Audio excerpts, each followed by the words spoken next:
Terima kasih saudara, senang sekali saya Dosi Alfian kembali menjumpai Anda dalam Serambi Topik. Seperti biasa kita akan sedikit berbincang-bincang mengenai isu-isu menarik yang diangkat Harian Serambi Indonesia hari ini. Seperti yang Anda baca, Anda mendapatkan berbagai informasi. Kita akan berbincang di studio kali ini bersama redaktur multimedia Harian Serambi Indonesia, Bung Arif Ramdan. Assalamualaikum Bung Arif. Waalaikumsalam Bung Dosi. Apa kabar pagi ini? Alhamdulillah sehat. Sepertinya lelah sekali karena begitu banyak informasi kemarin yang masuk sampai tadi malam hingga deadline, dan hari ini kita hadirkan. Dan ada banyak informasi, salah satunya yang mengagetkan adalah pernyataan salah seorang bupati yang kemudian memberitakan informasi yang mengagetkan bagi kita. Apa dan bagaimana informasi ini, Bung? Ya, dari Bupati Simelu ya, Pak Rizwan, yang kemarin yang kita rilis di berita hari ini menyebutkan bahwa ada sekitar seratusan pegawai negeri sipil di kabupaten itu ternyata menggunakan ijazah palsu. Wow. Nah, ini kan cukup heboh, beritanya mencengangkan. Kenapa? Karena yang menyampaikan bupati sendiri. Artinya kan beliau tahu sebetulnya data itu, dan sebaran para pegawai negeri di Simelu ya, sudah pasti tentu bupati menyampaikan itu karena dia tahu data. Nah, tapi sampai kemarin belum terrekam di dinas apa saja sebaran seratusan pegawai yang menggunakan ijazah palsu itu. Begitu Bung Dosi. Kita dapat informasinya pernyataannya ini memang khusus dia sampaikan? Iya, enggak dari bupati ketika kita menyampaikan di depan umum, kemudian juga Serambi mengkonfirmasi kembali kepada kepegawaian, dan benar adanya. Jadi informasi itu bukan hoax, bukan informasi palsu, tapi betul bahwa ada seratusan ijazah palsu. Artinya ini kan persoalannya cukup serius sebetulnya.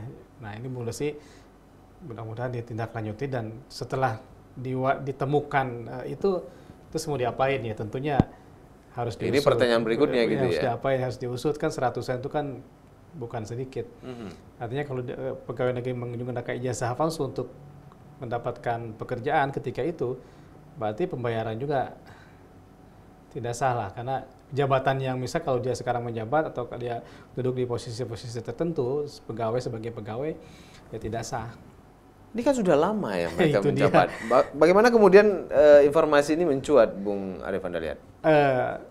Pertama mungkin bisa jadi karena bupati menyampaikan itu ya tanpa beban ya, karena memang Simelu akan berganti kepemimpinan ya, di hasil pilkada yang baru.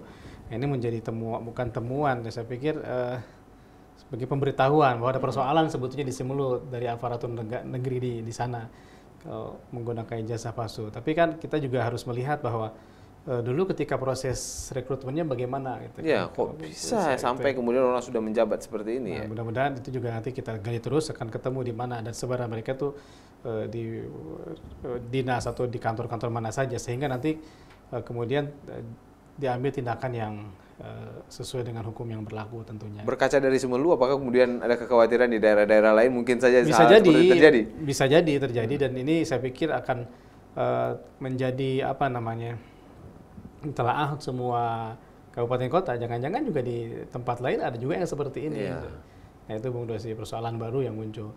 Apakah dulu juga ini tidak diketahui atau diketahui, atau kita akan terus pantau berita ini dan menjadi kado ya. Kado terakhir ya. Atau ya Gubernur juga masih memahami ini, tahu bahwa di beberapa daerah ya termasuk di Simelu tadi ditemukan ijazah palsu untuk menjadi seorang pegawai. Mudah-mudahan ini ada perhatian khusus, jangan. Karena kita yakin juga ada orang-orang yang resmi, ada orang-orang yang berijazahnya jelas, justru tidak bisa menjadi pegawai, katakan seperti ini kan mencederai kompetisi yang sudah dilakukan pemerintah ketika itu. Benar sekali, di tengah moratorium yang kemudian dilakukan gitu ya, dan ini juga karena kan PNS atau menjadi PNS kan masih menjadi favorit dan tanda petik masyarakat di Aceh gitu kan. Oke, menarik sekali informasi ini. Hal lain adalah dalam beberapa hari terakhir seperti yang kita lihat juga di Harian Serambi Indonesia, Gubernur sibuk sekali untuk melantik bupati dan wakil bupati, kemudian wali kota dan wakil wali kota di beberapa daerah. Hari ini kemudian juga kita menginformasikan terkait dengan Bupati yang juga baru saja dilantik. Ya, Gubernur terus melakukan pelantikan. Untuk Juli ini ada beberapa agenda, termasuk hari ini seperti kita beritakan dari Aceh Timur ya. Kemarin pelantikannya sudah dilantik Bupati yang baru. Hari ini juga diagendakan pelantikan di Bener Meriah di beberapa tempat khusus untuk bulan Juli ini. Yang unik ya ke beberapa daerah, Irwandi seperti kita beritakan kemarin memakai pesawat pribadi untuk melantik beberapa bupati dan wali kota terpilih di Aceh. Oke, harapan kita nih, paling tidak kita punya catatan juga bahwa ini sudah dilantik nih beberapa bupati dan wali kota di beberapa daerah. Apa kemudian yang harapan disandingkan oleh masyarakat kepada para bupati dan wakil kota ini? Ya tentu masyarakat berharap bupati menepati janjinya. Kemudian juga disinkronkan dengan pidato gubernur ketika ia dilantik menyebutkan bahwa kita ini akan melakukan layanan terbaik bagi masyarakat. Semoga mereka yang telah dilantik dan juga yang akan dilantik pada hari ini di Bener Meriah juga ingat janji itu. Dia tidak semata-mata setelah dilantik ya udah rakyat dilupakan, tidak.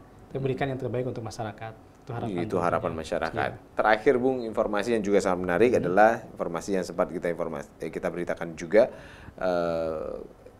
kabarnya ada isu terorisme yang kemudian juga mencuat. Dan ini sudah diperiksa beberapa saksi ya terkait temuan tas kemarin yang berisi simbol-simbol ISIS. Ya, semoga ini tidak menjadi teror berkelanjutan lah. Polisi juga bisa menemukan siapa sebetulnya, apa motifnya.